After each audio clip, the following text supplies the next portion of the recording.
වාහන පොලිමකුයි බස් එකකුයි අරන් අපි කොහෙද දන්නවද යන්නේ?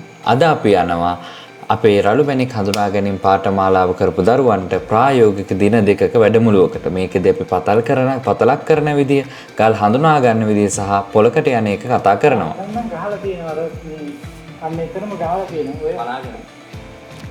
මෙතනදී අපි කතා කරන්නේ කොහොමද ඉල්ලමක කැටපාර අඳුරගන්නේ කියලා. ඒක ප්‍රායෝගිකව අපි එයාලට පැහැදිලි කරනවා. පොඩ්ඩක් පල්ලෙහාට. එතනට ගහනකොට එන්නේ නැහැ. ඔයාලා සාම්පල් එකක් ගැව්වොත් දැන් ඊට පස්සේ අපි අපේ ලයිසන් දාලා තියෙන අපේ පස්සර තියෙන පතලට අපේ ශිෂ්‍යයෝ ටික එක්කන් ගිහිල්ලා පොඩි බ්‍රීෆින් එකක් දෙනවා.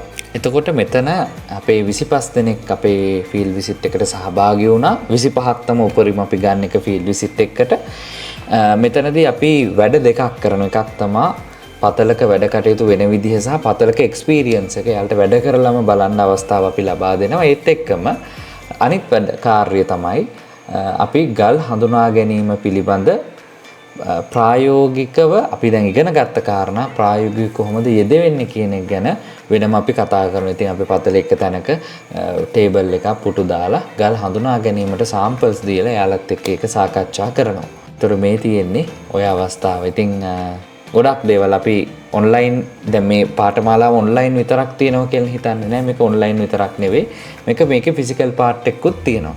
ඒතර අපි භෞතිකව සහභාගී වෙන්න ඕනේ මේ දවස් දෙකක වැඩමුළුවට. මේ දවස් දෙක වැඩමුළුවෙන් පතල් කිරීම පිළිබඳ සහ මැණික් හඳුනා ගැනීම පිළිබඳ මැණික් ගලක මිල තීරණය කිරීම පිළිබඳ ප්‍රායෝගිකවම අපේ ශිෂ්‍යයන්ට දරුවන්ට ඉගෙන ගන්න අවස්ථාව ලැබෙනවා. ඉතින් මෙතනදී අපි ගල් අපි වෙනම ක්‍රමවේදයකට ක්‍රියාකාරකම් ගොඩක් කරනවා තනියම Tamanට ගලක් හඳුනා ගැනීම පිළිබඳ.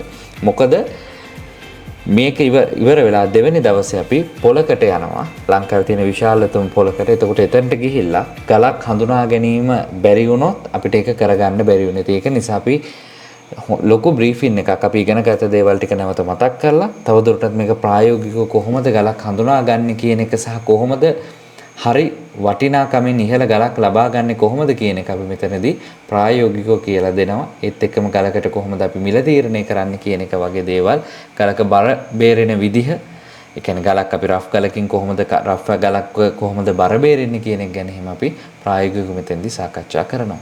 ඔයාලට විශේෂ දෙයක් පෙන්වන්න ගියේ අපේ ඉල්ලමේ මේ අපේ ක්ලාස් එකේ කට්ටිය කණ්ඩායමක් වැඩ එන්නකො බලන්න. එක සෙට් එකක් ඉල්ලම කඩනවා. මේ ඉල්ලම කඩන අය කඩන සෙක්ෂන් එක වීඩියෝ එකට ගන්න කවන්න නැහැ නේද මොන ඉල්ලම කඩනවා අතෙන්ට ගොඩ ගහනවා. කොහොමද අපේ වැඩ කට්ටියක මේ මෙතන ගල් තෝරනවා මේ ගරනවා. අපි සල්ලඩේනොත් ගරනවා, අපි වට්ටියනොත් ගරන්න පුරුදු කරනවා.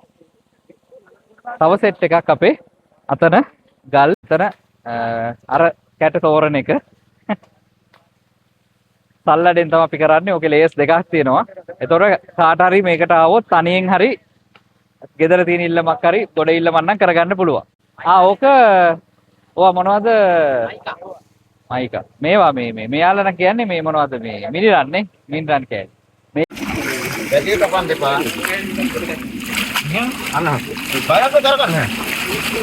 ඔන්න ගැරුම් වට්ටි කරකවන විදිහත් උගන්වනවා. ඉතින් මෙයාට මේ මහත්මයාට අපි කියන අටේ කණුවේ මහත්තයා කියලා. ඉතින් අටේ කණුවේ මහත්තයා උගන්වනවා අපේ ශිෂ්‍යයන්ට කොහොමද ගැරුම් වට්ටි කරකන්නේ කියලා.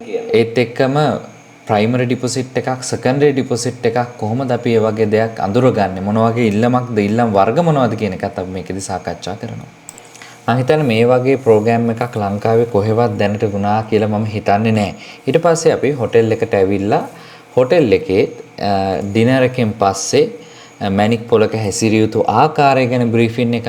ඊට පස්සේ මැණික් ගල් හඳුනා ගැනීම සම්බන්ධ උපකරණ සම්බන්ධයෙන් ප්‍රායෝගිකව ඒවා පෙන්නලා ඒත් එක්කම ඒවා අපි ඉගෙන ගත්ත පන්තිවලදී ඉතින් ඒවා පෙන්නලා කොහොමද මේවා බලන්නේ, ඒත් එක්කම මැණික් ගල් වල ගුණාත්මක භාවය අපි කොහොමද තීරණය කරන්නේ වගේ දේවල් අපි සාකච්ඡා කරනවා. ඉතින් හැමෝටම අපි මයික්‍රොස්කෝප් එක, පෝලරයිස්කෝප් එක, RI මීට් එකෙන් කොහොමද අපි ගලක් හඳුනාගන්නේ කියන එකත් අපි ප්‍රායෝගිකව මේ රාත්‍රී කාලයේදී දිනයකින් පස්සේ අපි සාකච්ඡා කරනවා. ඒතකොට මෙතනදී අපි ගොඩක්ම දරුවන්ව අනිත් එක තමයි මෙතනදී ගොඩක්ම දරුවෝ පොලකට ගිහිල්ලා කොහොමද හැසිරෙන්න ඕන විදිය ගැන අපි සාකච්ඡා කරා. ඊට පස්සේ අපි පොලට ගිහිල්ලා ඇවිල්ලා ඉතින් මේ අපි විසිර යන අවස්ථාව ඉතින් හරීම සතුටුදායක දවස් කිහිපයක්. ඉතින් හරීම සාර්ථක වර්ක්ෂොප් එකක්. ඉතින් හැමෝම තෘප්තිමත් වුණා. ගොඩක් දේවල් ඉගෙන ගත්තා කියලා කිව්වා. ඉතින් අපි පුළුවන් තරම් අපි හැම වෙලේම කරන්නේ අලුත් වැඩක් කරන්න සහ අපේ පාඨමාල වල සම්බන්ධ වෙන යට අලුත් දෙයක් සහ ප්‍රායෝගිකව මේ ශේෂ්ත්‍රයේ රැඳිලා ඉන්න පුළුවන් තරමේ දැනුමක් ලබා දෙන එක. එහෙනම් මං ගිහිල්ලා එන්නම් අදට.